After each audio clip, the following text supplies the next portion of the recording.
Apa yang terlintas dalam benak kita saat mendengar kata damai? Jika dapat dikatakan sebagai impian setiap orang, bahkan dambaan setiap negara, lantas apakah dunia sudah damai? Jika belum, mengapa tak bekerja sama saja dalam mewujudkannya? Sayangnya, kenyataan tak semudah membalikkan telapak tangan. Setiap tahun, perdamaian dunia selalu diperingati dalam Hari Perdamaian Internasional atau International Day of Peace, yang disebut juga Hari Perdamaian Dunia atau World Peace Day pada tanggal 21 September, yang dibuka dengan membunyikan lonceng perdamaian PBB sebagai pengingat atas korban manusia akibat peperangan. Melalui bunyi lonceng ini, juga ikut dipanjatkan doa Long Live Absolute World Peace, panjang umur perdamaian dunia sepenuhnya.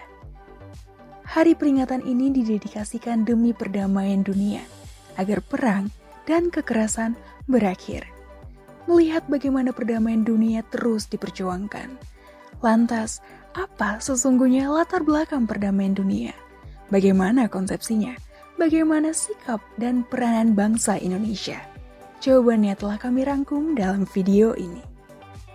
Menurut Yoko Ono, kedamaian dunia adalah satu proyek yang harus kita kerjakan bersama. Kita memahami bahwa suatu negara tidak bisa eksis dalam kehidupannya tanpa berhubungan dengan negara lain. Kebutuhan negara untuk memenuhi kebutuhan rakyatnya tidak bisa dipenuhi sendiri oleh negara yang bersangkutan. Kerjasama antara negara yang satu dengan negara yang lain untuk memenuhi kebutuhan tersebut dapat berupa kerjasama pada bidang politik, ekonomi, sosial dan budaya, serta pertahanan dan keamanan. Hal tersebut memerlukan persyaratan kesetaraan antara kedua pihak. Dalam hubungan kerja sama antar negara, terdapat kemungkinan adanya perselisihan antara keduanya atau dapat juga melibatkan negara lain. Perselisihan tersebut bisa diselesaikan sendiri oleh kedua negara yang berselisih atau lewat mediator. Perselisihan yang tidak dapat diselesaikan oleh kedua negara atau negara mediator berpotensi menimbulkan peperangan yang memakan korban jiwa dan mengganggu ketertiban dunia. Oleh karena itu, Perserikatan Bangsa-Bangsa membentuk Dewan Keamanan PBB sebagai dewan yang berwenang untuk mendamaikan perselisihan tersebut. Peperangan antar negara tidak hanya menyebabkan terjadinya gangguan kehidupan dari negara yang bertikai, tetapi juga banyak negara lainnya. Dengan adanya perdamaian, kehidupan banyak negara akan kembali menjadi normal dan juga akan memiliki rasa persatuan untuk pembangunan kehidupan bernegara. Perdamaian dapat berarti persetujuan untuk mengakhiri sebuah perang atau periode di mana sebuah angkatan bersenjata tidak memerangi musuh.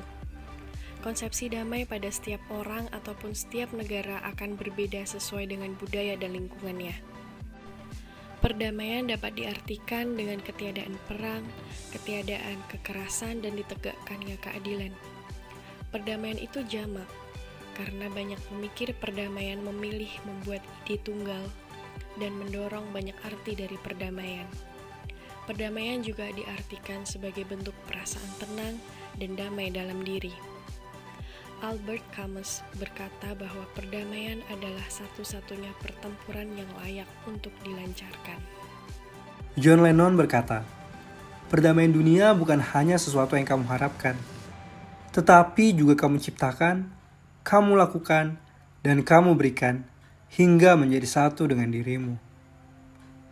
Hal tersebut sejalan dengan pembukaan UUD 1945 alinea pertama, bahwa sesungguhnya kemerdekaan itu ialah hak segala bangsa. Dan oleh sebab itu, maka penjajahan di atas dunia harus dihapuskan. Dan alinea keempat, ikut melaksanakan ketertiban dunia yang berdasarkan kemerdekaan, perdamaian abadi, dan keadilan sosial. Berlandaskan hal tersebut, bangsa Indonesia mengambil 3 sikap, yaitu bangsa Indonesia bergabung dengan Perserikatan Bangsa-Bangsa. Hal tersebut dilakukan untuk mendukung terciptanya perdamaian dunia. Bangsa Indonesia memiliki garis politik luar negeri bebas aktif. Bebas artinya bangsa Indonesia bebas menentukan sikap terhadap permasalahan internasional dan tidak mengikatkan diri pada kekuatan manapun. Sedangkan aktif artinya bangsa Indonesia turut aktif berpartisipasi dalam menyelesaikan konflik, sengketa, serta permasalahan dunia lainnya. Bangsa Indonesia juga memiliki paham cinta damai dan kemerdekaan. Bangsa Indonesia menolak paham ekspansionisme dan adu kekuatan. Artinya, segala perselisihan yang terjadi antara bangsa semaksimal mungkin diusahakan melalui jalan perundingan atau cara yang damai. Aung San Suu Kyi pernah berkata, "Perdamaian adalah tujuan ideal yang tak bisa diganggu-gugat oleh pemerintahan atau bangsa manapun, termasuk mereka yang gemar berperang sekalipun." Namun, fenomena hubungan internasional tak selalu baik. Butuh kerjasama internasional yang matang untuk menghadapi situasi-situasi buruk internasional. Indonesia juga telah berperan dalam beberapa usaha perdamaian dunia. Contohnya, partisipasi dalam keanggotaan PBB, organisasi internasional yang menangani berbagai isu bilateral maupun multilateral di dunia.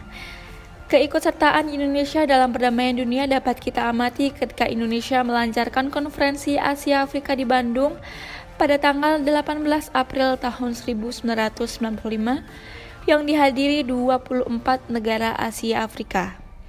Indonesia juga ikut bergabung dalam gerakan non-blok atau non-aligned movement, juga tergabung dalam pasukan pemeliharaan keamanan PBB dalam rangka operasi pemeliharaan perdamaian, serta ikut dalam operasi pemeliharaan perdamaian yang ditugaskan Dewan Keamanan PBB. Keanggotaan dan keikutsertaan Indonesia dalam perdamaian dunia adalah bentuk perwujudan dari pembukaan Undang-Undang Dasar 1945 alinea 4 khususnya tujuan negara. Eleanor Roosevelt pernah mengatakan bahwa tidaklah cukup berbicara tentang perdamaian, seseorang harus mempercayainya. Dan tidaklah cukup hanya mempercayainya, seseorang harus mengerjakannya. Untuk itu, dalam rangka mencapai perdamaian dunia, setiap dari kita sebagai warga negara global dituntut bukan hanya sekadar mengetahui atau mengenal, apalagi hanya mampu membicarakannya saja, melainkan harus mempercayainya dan mengerjakan apa yang kita yakini, yaitu dapat berpartisipasi dalam mengupayakan perdamaian dunia.